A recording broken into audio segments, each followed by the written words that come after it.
जब तक इनका इंडिपेंडेंटली अपॉइंटमेंट नहीं होगा, ये सस्पिशन, ये क्वेश्चंस बराबर अराइज होंगे। ये प्रपोज बिल ये कह रहा है कि प्रेसिडेंट प्राइम मिनिस्टर को हटा सकता है।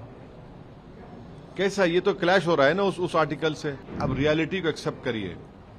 कोई प्रेसिडेंट प्राइम मिनिस्टर को रिजाइन करवा सकेगा?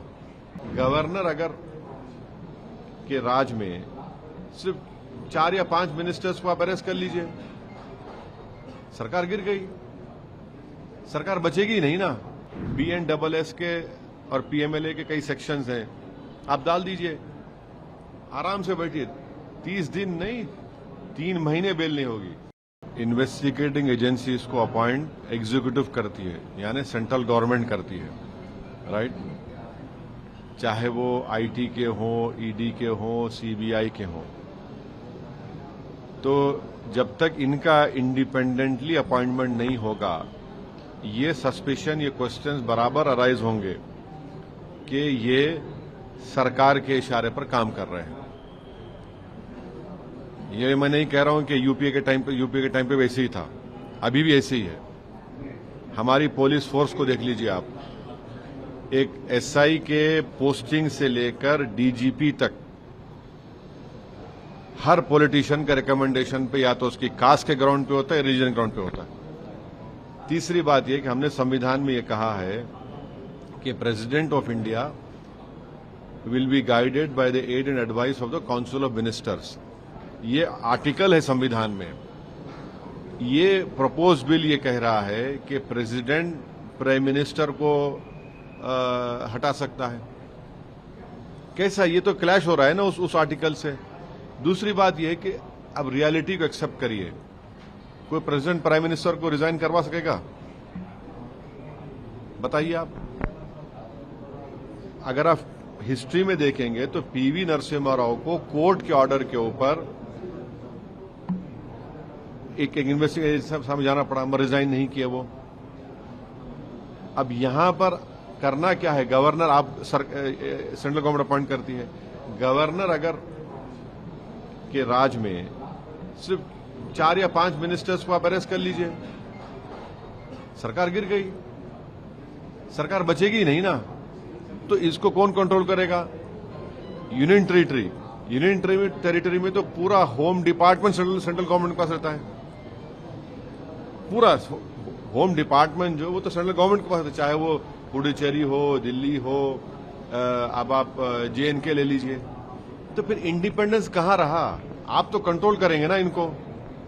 सर लेकिन जिस किसी तोते को आपको पकड़ना है या किसी पिंजरे में डालना है, तो ये खुद आपके कंट्रोल में रहेंगे, वो पिंजरे में पड़ जाएंगे। सिर्फ 4 या 5 मिनिस्टर को पकड़ लीजिए, गया, गवर्नमेंट चले गई, सरकार चले गई। लेकिन तो नहीं, सुनिए, आप इन तमाम चीजों को इंडिपेंडेंट कर दीजिए, जिसमें कोई सरकार का रोल नहीं रहेगा। उंगली नहीं उठेगी ना आप पे। अगर आप वाकई में मोरालिटी की बात कर रहे हैं, तो जब मोरालिटी की बात कर रहे हैं तो ये भी कानून डाल दीजिए कि जिस किसी को पकड़ा जाएगा वो सेंट्रल गवर्नमेंट के पार्टी में शामिल नहीं होगा। डाल दीजिए आप। इसको क्यों नहीं डालते आप? ये सब चीजें करिए ना। आपकी इंटेंशन, आपकी नेक नियति जाहिर हो जाएगी। सर, JPC का रास्ता खुला है। अभी हमारे एडिटर चीफ के इंटरव्यू में अमित शाह जी ने बोला है कि JPC में जाएगा, JPC में चर्चा होगी, JPC में सारे पार्टियों के लोग हैं, तो उसमें आप बात उठाइए, चीजें होंगी। नहीं, आप मेरे पास आए तो मैं बोल रहा हूं ना। पार्लियामेंट में हमने ये कहा, JPC में नहीं मालूम मैं मेंबर बन पाऊंगा नहीं बन पाऊंगा। स्पीकर साहब से हम रिक्वेस्ट करेंगे, हमको बनाइए, हम ये रखेंगे। मगर JPC में जाएगा जरूर। वो तो लिखा हुआ था एजेंडे में कि इसको पार्लियामेंट की कमेटी को रेफर किया जाएगा। मगर ये जो हमारे एप्रीहेंशंस हैं, इसका क्या होगा बताइए? उसका क्या करेंगे आप? भाई महाराष्ट्र में क्या हुआ? महाराष्ट्र में आपने देख लिया क्या हुआ। हमारे MLAs को तोड़ दिया गया। बिहार में 4 MLAs चले गए। फिर आप कर्नाटका में क्या हुआ? हर जगह ऐसे ही हो रहा है। आप इंडिपेंडेंट इन्वेस्टिगेटिंग एजेंसीज को इंडिपेंडेंट कर दीजिए। इसमें कोई सरकार का रोल नहीं होगा, उनके अपॉइंटमेंट में पुलिस फोर्स में नहीं होगा। इंडिपेंडेंट कर दीजिए ना। भाई कॉन्स्टिट्यूशनल मोरालिटी इसमें नहीं आती क्या? फिर बताइए आप। इसमें भी आना चाहिए कॉन्स्टिट्यूशनल मोरालिटी। तो अब आप यूएपीए में डाल देंगे किसी को, यूएपीए लगा दिए, BNSS के और PMLA के कई सेक्शंस हैं, आप डाल दीजिए, आराम से बैठिए।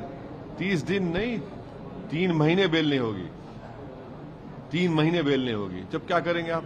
अच्छा, आपको केस लगाने की जरूरत, डिटेन कर लीजिए आप, डिटेन के पावर्स हमारे हमने BNSS में है, BNS में है, डिटेन कर लीजिए, 30 दिन चला गया वो। ये बात समझने की जरूरत है। सर, SIR का मुद्दा अभी भी चंद्रबाबू नायडू हो या फिर बाकी जिस तरीके से दिल्ली गिरफ्तारियां भी हुई और काफी लंबे समय तक भी वो भी जेल में रहे, आपको क्या लगता है कि उनकी नहीं, अगर चंद्रबाबू नायडू को आज पकड़ लिए, जैसा जगन के दौर में उनको पकड़ा गया था, तो मुख्यमंत्री नहीं रहेंगे ना। अच्छा, वो केस आज भी उनके ऊपर है, वो केस चल रहा है। अगर फर्ज करिए उनकी बेल कैंसिल हो गई और वो 30 दिन जेल में रहे तो क्या होगा? नायडू जी तो चले गए, टाटा बाय बाय हो गए वो। तो ये चीजें हैं ना, ये प्रैक्टिकल चीजें हैं।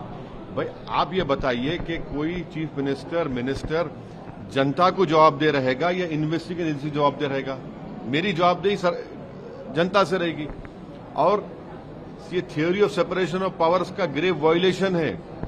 एग्जीक्यूटिव चाहता है कि लेजिस्लेचर कंट्रोल करे। देखिए, अगर कोई मुख्यमंत्री है तो मुख्यमंत्री को या तो प्रधानमंत्री प्रेसिडेंट रूल लगा सकते या फिर उस विधानसभा में नो कॉन्फिडेंस मोशन हटा सकते आप।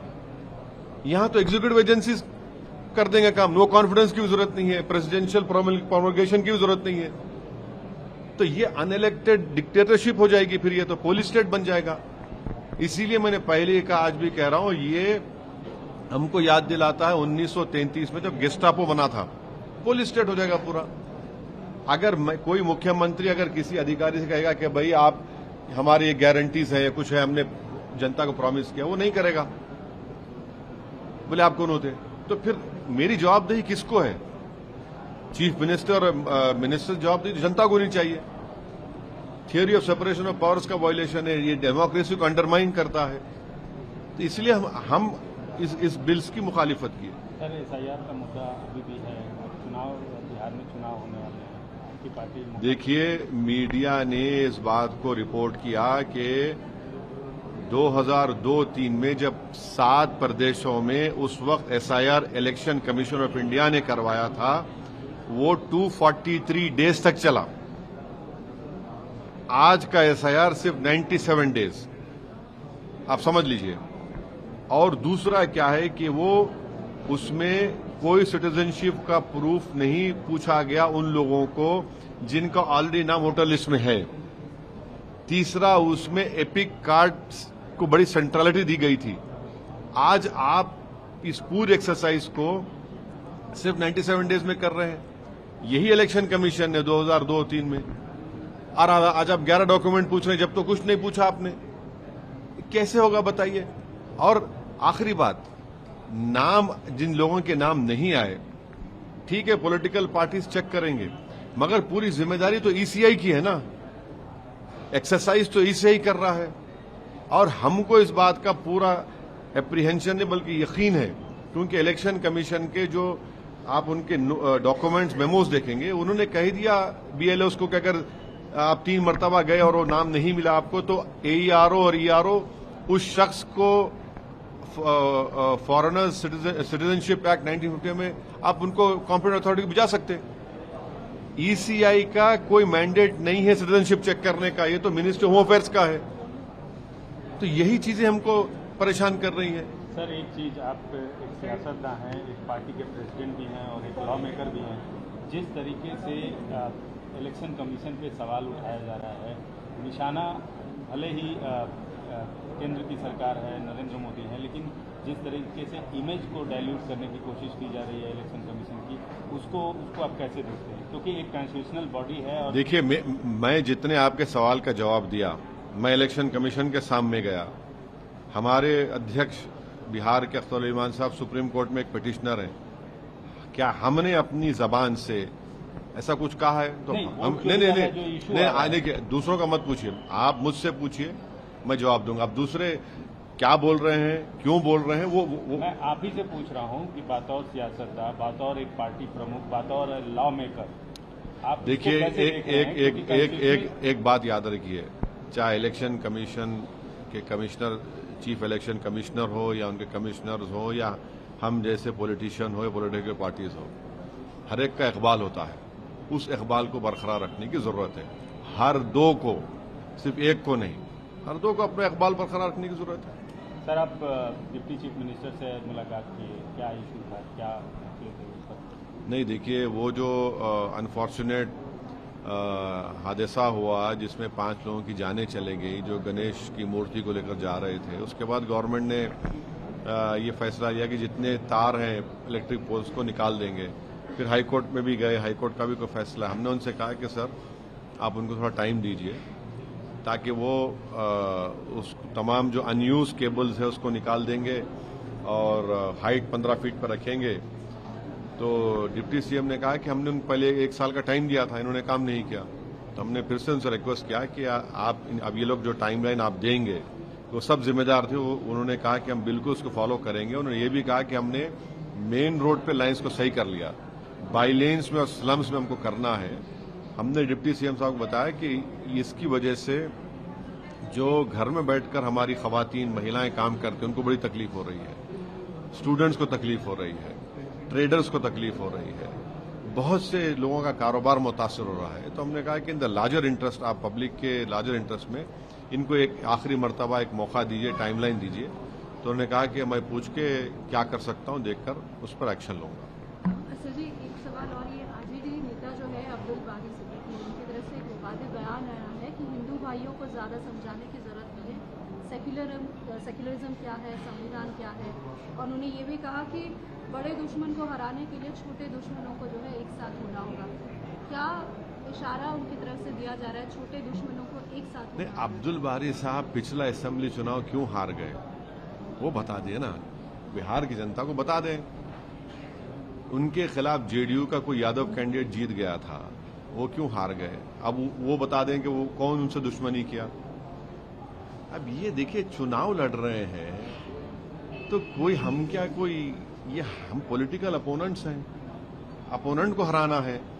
अब ये जो अब्दुल बारी एक सीनियर सियासतदान है, अब वही आपके सवाल का बेहतर तरीके से जवाब दे सकते हैं। उन्होंने तो एक मरतबा कह दिया था कि मैंने अपने बच्चे से कहा कि भारत को वापस मत आओ, कहा था ना उन्होंने कहा था ये बात। फिर ये भी कह रहे हैं, तो नहीं मालूम, वो बड़े अक्लमंद और पुराने सियासतदान हैं, वो आपके सवाल का अच्छे तरह से जवाब दे पाएंगे। आपकी तरह स्पोर्ट्समैन भी हैं। हाँ, आपकी तरह स्पोर्ट्समैन। देखिए, स्पोर्ट्समैन होना अलग अलग है, स्पोर्ट्समैन स्पिरिट भी होना चाहिए।